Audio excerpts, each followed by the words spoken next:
I love Sonic 06. Sonic 06 was clearly rushed, Sonic 06 can be buggy beyond compare, and Sonic 06 deserves the title as one of the most unpolished Sonic games of all time. But my opinion still stands. I love Sonic 06. Ever since I bought the game, I expected to hate it. I expected to want to go back to my GameStop down the street, turn it back in, and I expected to walk away never beating it. But no. I ended up loving Sonic 06. Now, there's a lot to cover here, and in full honesty, I'm definitely the type of person who will always value the good qualities of something, even if the bad parts are, well, really in your face sometimes. Now, this entire video is my opinion alone based on how I play video games and what I value in this franchise of Sonic the Hedgehog. Now, this video is not just me trying to convince you that this game is somehow a masterpiece in video game making, level design, all that mumbo jumbo that I don't even understand, to be honest, but I'm just trying to voice my opinion on why I love this game so much, and hopefully other people will agree, and maybe we can talk about it in the comment section or something, because I know that there is a fan base for this game, and hopefully I can voice both my opinion and their opinion on why they like it so much. So, let's get started, shall we? But first, I want to make one thing clear. Sonic being in a serious story is not a problem. This series has produced some pretty dark stuff and concepts since the fourth main game. Knuckles is the last of his kind wiped out by a god of destruction. Sonic being a big, fast, blue hedgehog is not an excuse for simple storytelling. Sonic and the entire cast of characters in the series are also rich with personalities and quite honestly could go into any story in any genre and they could make it work. The versatility in these characters in terms of how rich, layered, and complex they can be, or how simple yet stylish they can be, goes to show you can have both light and dark stories, because anyone who watches one cutscene, reads one comic, watches one cartoon, can see Sonic characters are filled with both style and substance for any way of storytelling. Now, back on topic. In this game, Sonic is at what I believe to be one of his better incarnations. It's a nice middle ground of both Ryan Drummond era adventure Sonic and Jason's more laid-back and friendly Sonic. Sonic doesn't have a blabbermouth, but instead speaks his mind, trying to help guide Elise in times when she's stressed, and he always offers a helping hand. He's constantly dishing out compliments to his friends, while giving off playful banter to characters like Shadow, as I believe they are a great pair here. To show what I mean, let's take a look at this scene right here.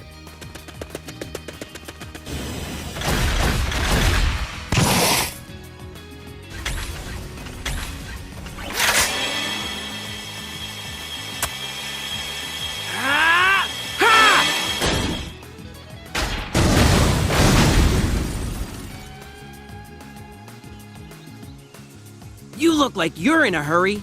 So, what's going on? Circumstances have changed. I need to rescue the princess.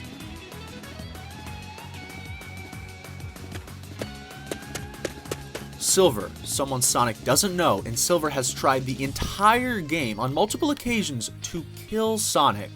And Sonic's response is a simple, warm, welcoming smile, a thumbs up, and a pat on the back. I guess the reason that I love this characterization so much in this game, and well, this goes for all the other characters actually, is that with all the previous games under their belt, they all feel more mature. They never pointlessly bicker or butt heads, but do it in a teasing manner like you do with your real close friends. You really feel the bonds. You can tell over the years of being together from games prior that they become really close. Because this game was going to be a hard reboot for the series, but in hindsight Generations treats it like it's canon, but either way, I think that it being canon actually makes the story better. Sonic in this game is exactly how I believe he should be. He's a friendly, kind-hearted soul, free as the wind, and without a doubt the character who I'll spend the least amount of time on here, I genuinely feel he's great in his characterization. Granted, I agree he's not the embodiment of the idea Sonic represents like Drummond portrayed the character in Adventures 1 and 2. Well, mainly 2, because Adventure 1 he had no real direction, but you know what I mean. And he ate Jason Sonic like in Unleashed, which personally, my favorite characterization of the character is in Unleashed, with Jason Griffith as the voice actor. He's my favorite after all. But I believe this is the perfect blend of the two versions of Sonic the Hedgehog that both Drummond and Jason represent. And this is one of my favorite interpretations of Sonic the Hedgehog as a character. But, to be honest, Sonic was definitely the easiest character to talk about. So, let's move on to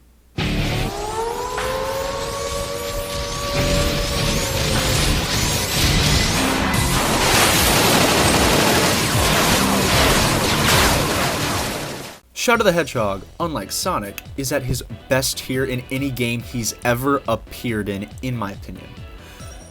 With Adventure 2 being a very close second. But, as I stated before, Sonic 06 was meant to be a hard reboot for the Sonic series, meaning it was to have all the same characters but with none of the backstories. But, with Generations confirming it is canon, here's why I think it's actually better that way. Because this game is canon, it can be taken as a soft reboot, which means it is a story within the prior established Sonic canon.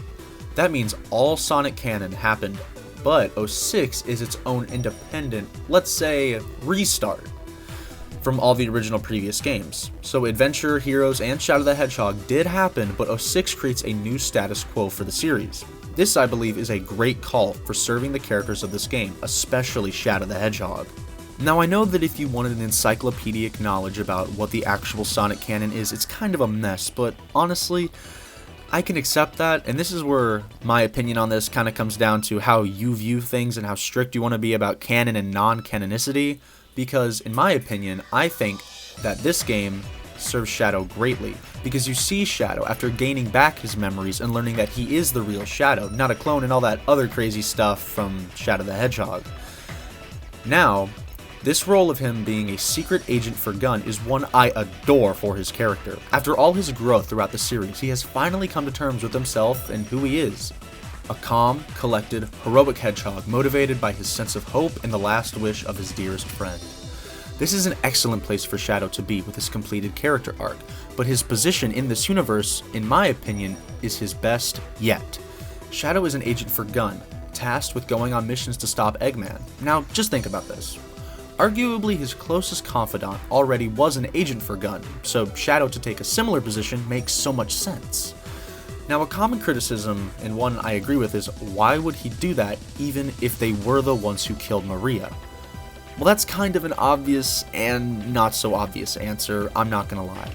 I enjoy this game's story for its characters, but consistency isn't always great.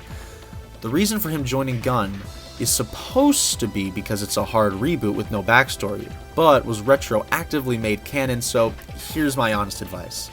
Some elements of this game's story need its original hard reboot intentions behind it to make the story make sense, while other aspects of the story I find far more enjoyable, such as character dynamics and character roles, if you're using the previous game's knowledge and backstory. But back on the actual topic of his characterization in this game. Shadow is not an edgelord. He's never been an edgelord, not since his debut in Adventure 2, and he's only really become one as a meme now thanks to the Sonic Twitter. My ultimate day would consist of a nice 2 handfuls of coffee beans in the morning, followed by a playthrough of the world's greatest video game, Sonic Boom Rise of Lyric? No, Shadow the Hedgehog. But to demonstrate my point, to demonstrate the intricacies of the character that is Shadow the Hedgehog, let's watch this scene right here.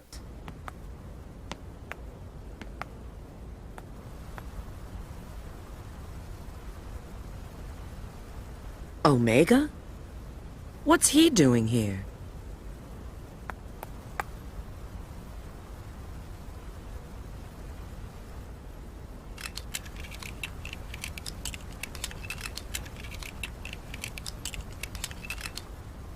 It seems he's in standby mode. What could have possibly happened to create this future?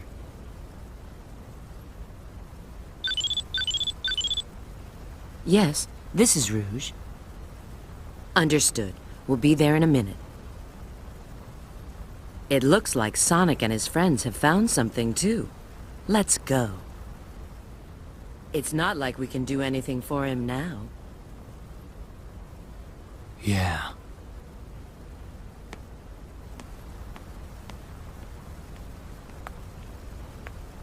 Shadow stands staring at Omega, looking so longingly for his friend to rise. This so perfectly shows Shadow's compassion for others and clear care for his team, even if he has a hard time showing it. This right here is why I love Shadow in this game. Heck, it's why he's my second favorite Sonic character. He isn't edgy, he isn't an anti-hero, he isn't a jerk to Chao either. His arc in this game is based entirely on what Mephiles tells him after their first battle, about humanity turning on Shadow. But after Omega fights Mephiles, this happens.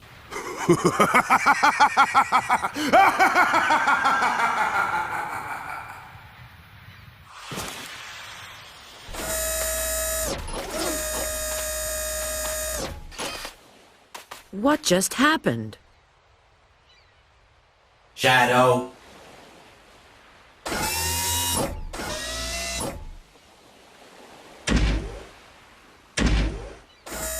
The one that defeats and seals you in the future is me.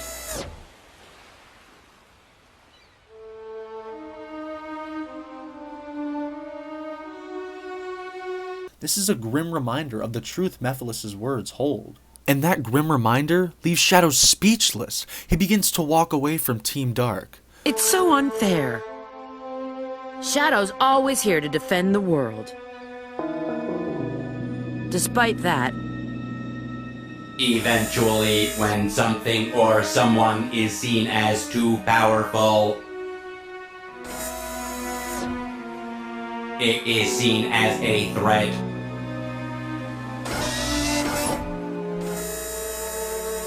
And then the world becomes its enemy.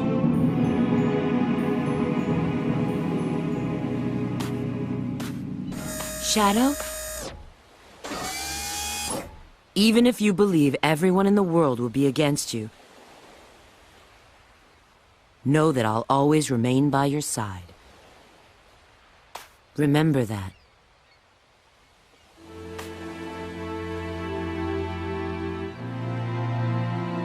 I will.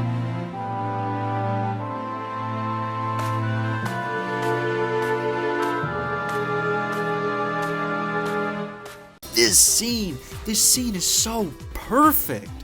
All of Team Dark here is good, except for you, Omega. They kind of butchered you in the game by taking away your personality, but that hardly affects the quality of this scene. This is why I love Team Dark.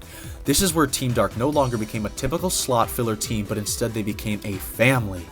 Shadow is a person who cares for the well-being of others and loves his friends and considers those closest to him to be family. And although he may have a serious exterior, he outgrows that to realize what is truly important.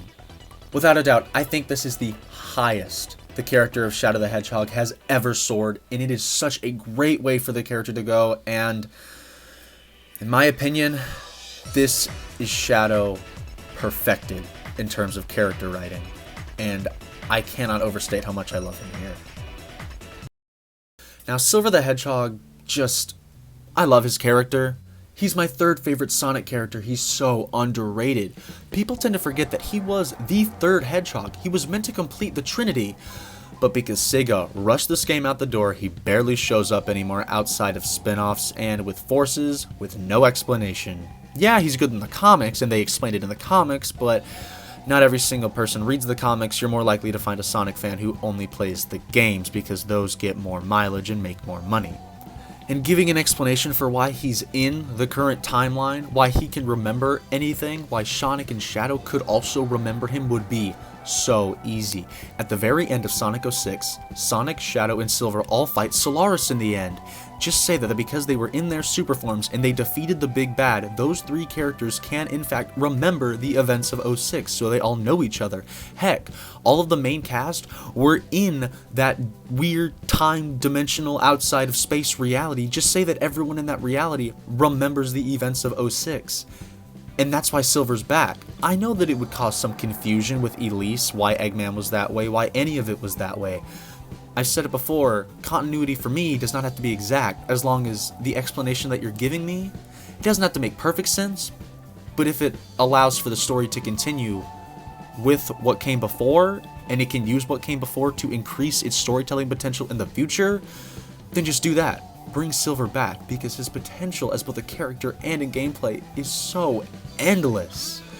He is a warrior of the future, naive and innocent with only Blaze as a friend. I like how accurate this is to the story of a young teen, only 14. Instant trust of Mephiles makes total sense, especially in the circumstances that he's in. Someone under such dire circumstances, let alone a 14-year-old, and yeah, I know Sonic and Shadow are only like 16 and Tails is 8, but there's an entire world that is nothing but fire and destruction that would have an effect on Silver's mental state. Sonic, Shadow, Tails, Knuckles, all of them still have a world to fight for. They have friends to fight for, but Silver and Blaze, they have nothing but each other in a world that is covered in nothing but lava, destroyed ruins, and a giant lava monster that they cannot defeat no matter how hard they try. Whenever Mephiles offers Silver and Blaze a means to save their future, finally have a home to call home, of course, Silver would side with Mephiles, no questions asked. But, of course, that's not even mentioning one of his best qualities by far. Silver is a dork. In preparation for this video, I went back and played through 06 again, front to back, and oh my gosh, Silver in terms of his character is a blessing on this franchise. He starts off monologuing about how no one will tell him how the world ended, which took me by surprise, cause I guess we only ever see Silver in Blaze. It would have been nice to see other people in the future to make it feel more like a real place and it's not just these two characters, but anyway, we see the struggle with Iblis basically.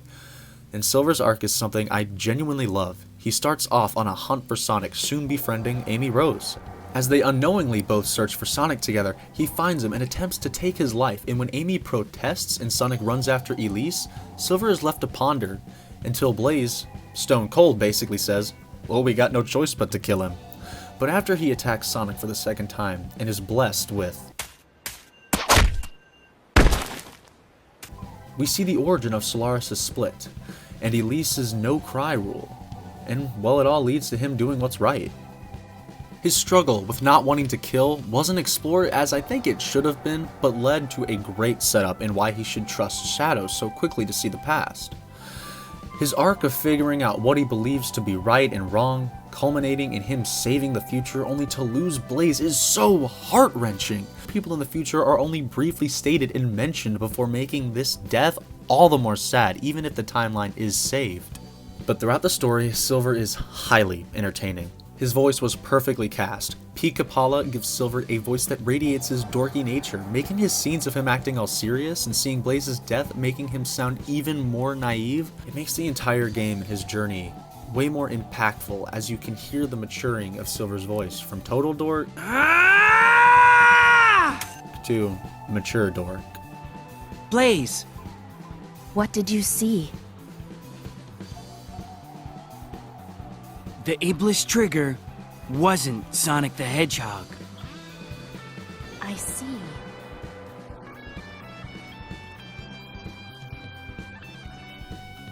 I really wish they could bring Silver back. He really is a character with lots of room to grow, and he really works well with Sonic and Shadow as a third of the Trinity. And now, I can only wonder what game might have been made and how Silver might have evolved if they did not rush Sonic 06. Now, before I hit the gameplay, I am going to go over the rest of the story and hit the characters as I go along. So Sonic in this game may be something I wholeheartedly adore, but his story is, well, less than stellar. Him running after the egg carrier wasn't something that bothered me, nor him going back to the hub world. I mean, if you gotta regroup, then I think it's silly, but it's a game and you gotta give an upgrade, so who cares, I don't mind. Honestly, for the first chunk, I enjoyed Sonic's story a lot. He's always on the move to get Elise, Tails helps out a lot, and is usually a useful character fighting along Sonic's side, unlike his more modern interpretations. Elise gets captured in the story 4 times. At the start it made sense enough, Sonic needs a goal to chase, and although sloppy, it's serviceable. After he and Tails rescue her, she gets captured again, but Sonic was being attacked by Silver, so okay, it's bearable. And then of course that leads to Sonic having to give up the Chaos Emerald to Eggman, and then Team Sonic gets launched into the future with Shadow and Rouge as well, and that's an extremely fun sequence, so that makes it okay for me. But overall, I thought that his story was pretty subpar, because even though it had little bits of greatness, it was not enough for an overall great campaign. But I suppose now we should briefly talk about... Elise! She's not bad. The hatred for this character is definitely overblown. For context, I already knew all the bad stuff everyone said and expected to laugh and get frustrated whenever I first played the game, but no. It was enjoyable, and I've only ever been invested in a Sonic plot a couple of times. Her no crying rule, although yes, is a extreme stretch of reality, it is at least attempted to be made more normal by the King's words we see when she opens up to Sonic. And may I just say, this scene is beautiful. The blossoming trees signifying change as Elise tells Sonic how she finally shed her worries as the princess. And as shown by the flashback, her no crying rule seems to have taken a serious toll, but her love for her people keeps her going. She really finds her own in this game, and for those who say she's useless, I mean, granted you're right, but what can she do? Defeat Eggman by overpowering him physically and overtaking a ship? I doubt Eggman would let that happen, especially with, his 300 IQ. And the one time that she is left alone, you know what she does? She escapes, for crying out loud. I think her arc is a sweet one. I don't think she should have stayed in the franchise, but by the end we get to see how she's learned from Sonic, with his highly underrated, "If you have time to worry, then run."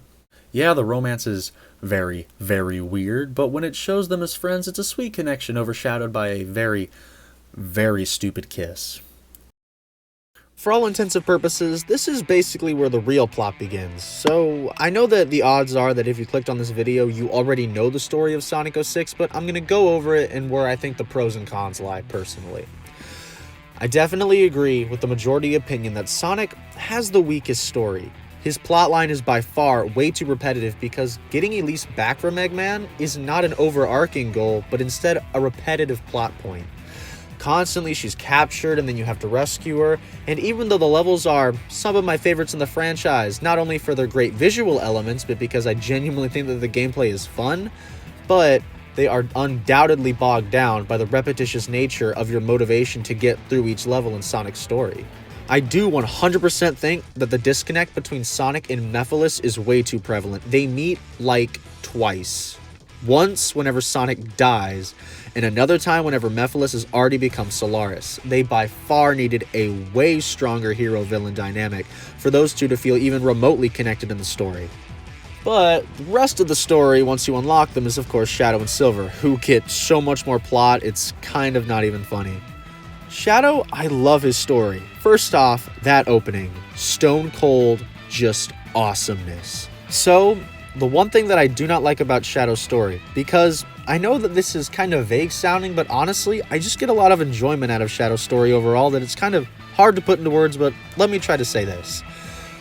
I do not think the story of Sonic 06 with any character is some kind of amazing piece of storytelling, but I think that the characters and how they act in this game allows for really great character moments and character writing whenever they're given their chance to shine.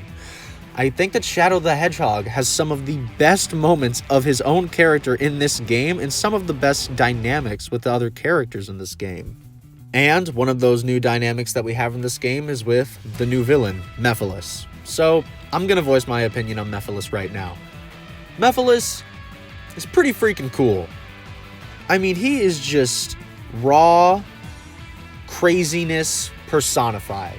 I don't like that his origins are so closely tied to Shadow. I would have liked it if he had more of an original backstory. His design wasn't entirely based on copying Shadow's Shadow. I would have preferred that he had a slightly more, not so much original, that's not the right word, but instead a more self-contained origin story that led into the story with Shadow that he has. That being said, the fact that Mephiles, who views himself as a god, sees Shadow's immense power as the ultimate life form, and instead of demolishing him, just burning him away with the rest of reality, he instead wants to recruit Shadow to help him, and the fact that Shadow knows that and uses it against Mephiles. That is such a cool, unique dynamic that unfortunately Sonic doesn't have with any villain in this game, but Shadow gets that, and he gets that with character development, and as the story goes on, he falls further away from temptation. He falls further away by finding why exactly it is he would never turn to Mephiles' side. It helps so much with his character growth, especially Mephiles using the future against Shadow, and what exactly humanity would do to Shadow.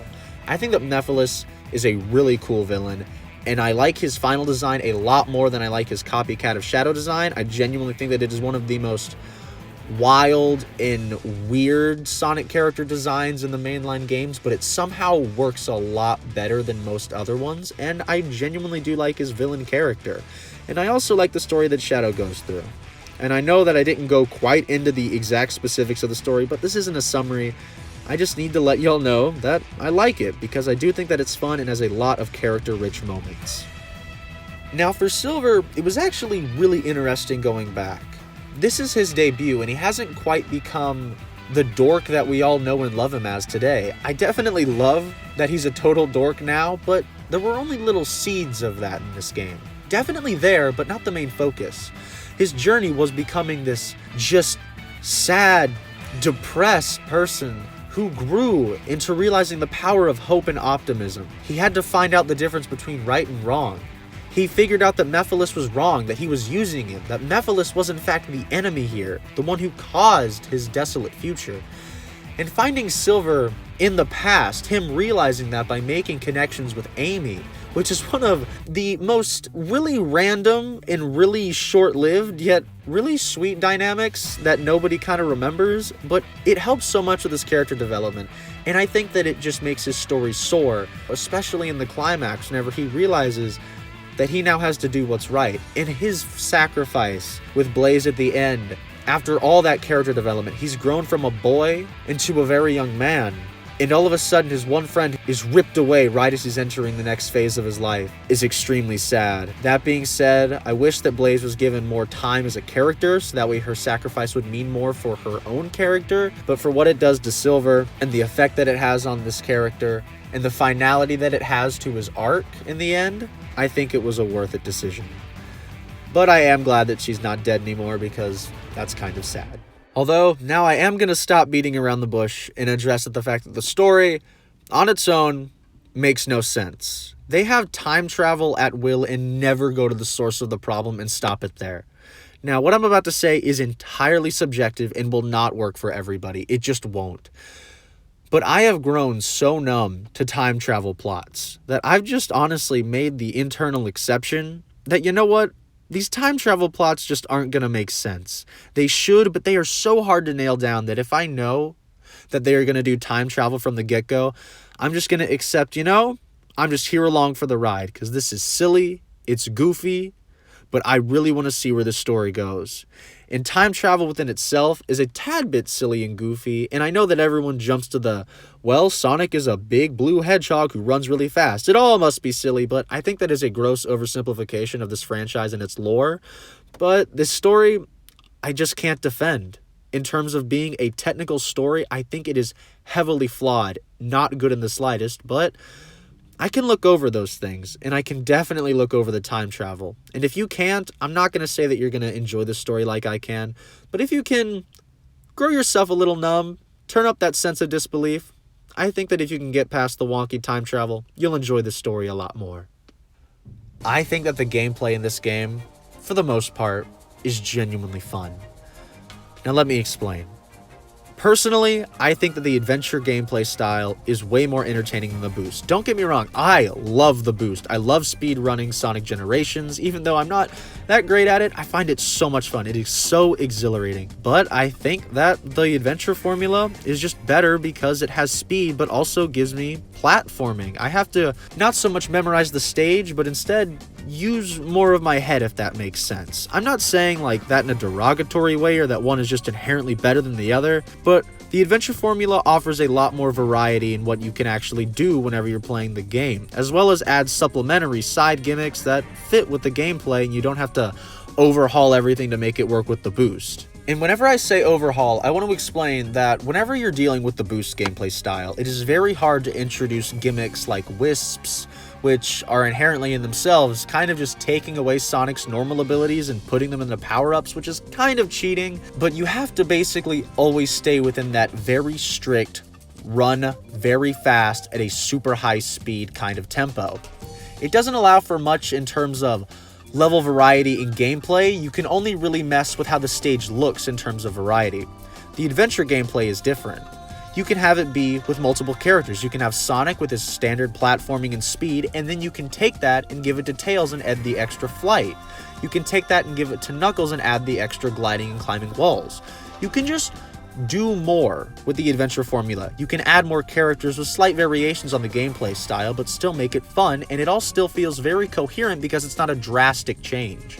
If you gave me a boost formula Sonic, but then gave me an adventure style Knuckles, it would feel pretty disconnected from one and the other. Next up, the levels in this game. They are some of the most visually diverse in the entire franchise. Now, I'm not saying that they have anywhere near the same level of wackiness and creativity as something like Sonic Heroes with bright, vibrant colors left, right, and center, and they all look gorgeous, especially for a GameCube game. But On this new hardware, they wanted to go more realistic, which was also due to time crunches and the fact that they basically just combined two games together, but regardless, they went more realistic. And I think that even though the real world might be looked at as a limitation whenever you're making a Sonic the Hedgehog adventure platformer, I for one think that they did a very commendable job at making each one of these stages feel unique, diverse, vibrant, and somehow real at the same time. They felt very good to run around in. But that brings us to the physics. If you're going into this game wanting the absolute glory that is the Sonic Adventure 1 physics, or the 99.9% glory that is the Sonic Adventure 2 physics, you're not going to get it.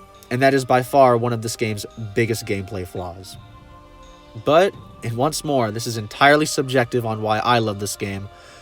I am not trying to say that I'm some kind of almighty gamer, but whenever I play a game, as long as I can play the game well, within the limitations that it's giving me, I can still have fun. Once I got a hang of it, once I figured out how the game actually played, I realized that I could still get through the levels in a very fun, fast way that was very fulfilling to me because I found the formula.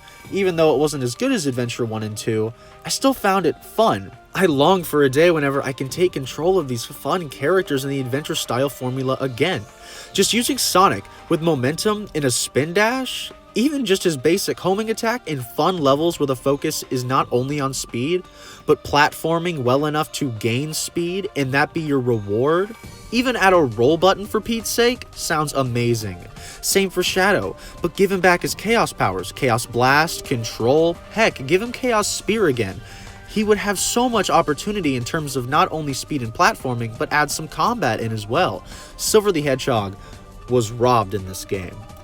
He has one of the most fun ideas for any Sonic game ever. A character with psychic abilities. Give him the same speed as Sonic and Shadow, but instead, give him the ability to shoot psychonic blasts. Give him the ability to actually reliably pick up enemies and objects and then throw them at other enemies so that way you can progress through the level. Once more, you could actually add combat and strategy, heck, even puzzle elements with Silver in his psychokinesis, while also giving him the same speed and agility as Sonic and Shadow. The possibilities are endless with Silver the Hedgehog. But as for Silver's gameplay, it's a different story. Silver the Hedgehog, in my opinion, has one of the most fun game mechanics that any Sonic character has ever had. On paper. But in execution, I think it's lackluster. Take, for example, Silver's first stage, Crisis City. Yes, you are surrounded by enemies, you are constantly fighting to get to the end goal objective, but you always have boxes, TNT boxes, mega explosive blue boxes, and of course, destroyed cars and giant boulders of rock. If Silver is given ammunition, I genuinely think that he is a fun character to control and platform with. His hover, although too short-lived because the meter drains too quickly, is still fun, and you can spam A to make it last longer. But his traversal, especially in his stages, is still fine. But whenever he gets into a hub world, he is far too slow. Silver needed to be speeded up, especially on his longer, lengthier levels that can last upward to 15 minutes plus. But back onto his actual combat, what I'm trying to say is this.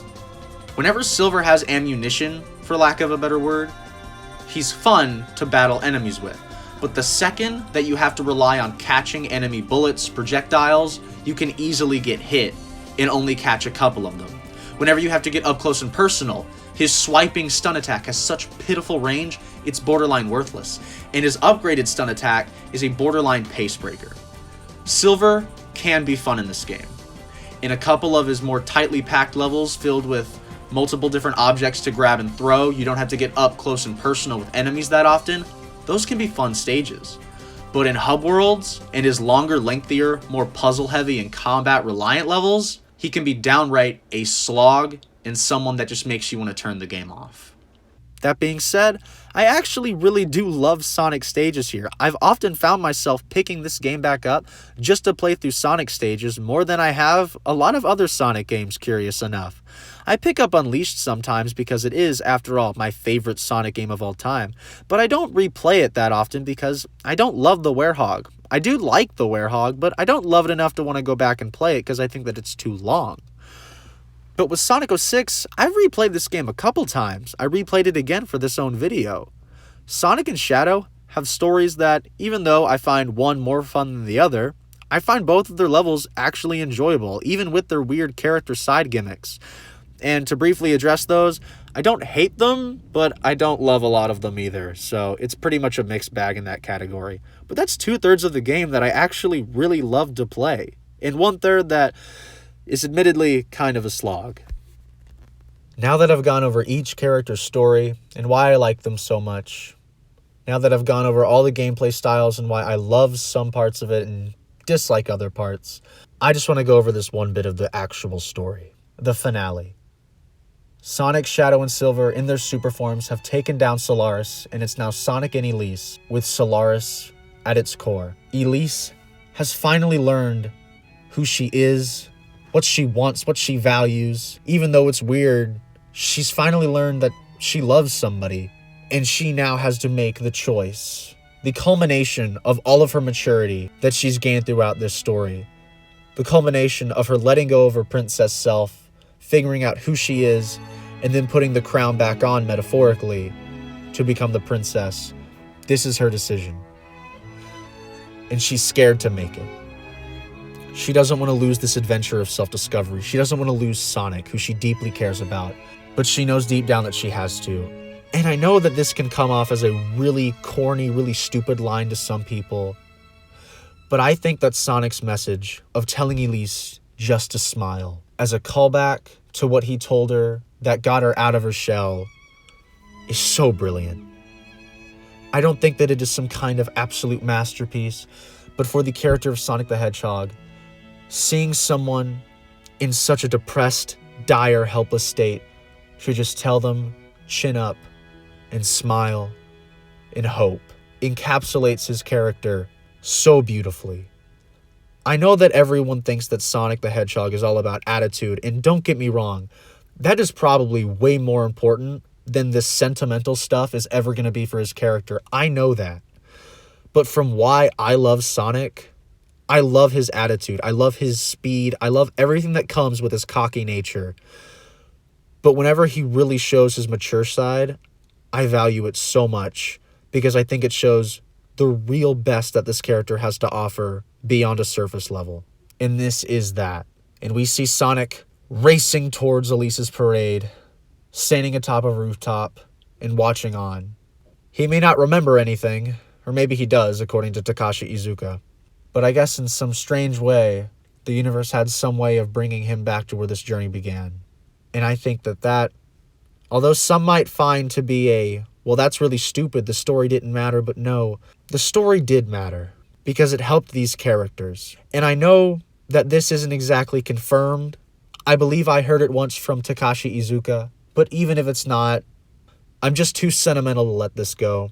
From the way Sonic watches Elise, the parade, all of it, I know that deep down, he knows what happened. And I think that although it's never explicitly stated, I think they all know what happened too. Even if the memories aren't specific, those feelings, all of their character development, every lesson they learned, I like to think that they all know that. Because I think that is a truly happy ending to this story. But oh my god, for real though, the OST in this game is such fire! It's so good. Every single track in this game, I bob my head to whenever it comes onto my playlist. I have the whole freaking soundtrack in my playlist. It is so good. My YouTube music is only Sonic 06. It is so freaking good. Sonic music is so good. Why is 06's soundtrack so good? I hope that this video, expressing my opinion on it all, has maybe helped you understand why I love Sonic 06. Maybe I voiced some similar opinions that other people have and why they like the game, why they also love the game. And I hope that in the comments section we can all agree, disagree, have our own thoughts and little discussions on why we love this game or hate this game even, because I think that there is definitely an argument for both. I 100% agree this game was rushed. This game could have been the best Sonic game to ever even grace the Blue Blur's name, and it is such a shame that it was rushed and that Sega so poorly managed its production. And I 100% am not going to defend the practices that led up to its final release. And I know that it could have been so much more. Even though it had awful effects on the franchise, even though I am in such a minority loving this game, I don't mind. I may find the story so stupid and silly and dumb on a technical level. I may only enjoy 2/3 of the gameplay. So yeah, I know the question on all your minds is probably still, this guy really loves Sonic 06? So to answer your question, yes, I love Sonic the Hedgehog 2006. Hey everybody, I just wanted to say thank you so much for watching till the end of this video. Whether you were nodding your head agreeing with everything I was saying, whether you were absolutely shaking your head in fury calling me a stupid Sonic fan idiot, I don't really care. I'm just so glad that you stuck around, and I really hope that in some capacity you enjoyed this video. And I'm really sorry to my subscribers who really liked my last couple Sonic analysis videos and were like, where's the new content? It's been like a whole month. Sorry, this video, the script writing was a lot, the editing was a lot. I'm trying to pump these videos out as fast as I can, but I'm working with this, with school. There's just a lot going on. So I thank you so much for supporting me and embracing this awesome franchise and just being a really cool community. The Sonic community gets way too much crap. But thank you so much. Check these videos out if you want. They're video essays on these characters. I have another one coming soon. I don't want to say what it is yet, but it shouldn't take nearly as long as the video did. So thank goodness for that. But thank you so much, and goodbye.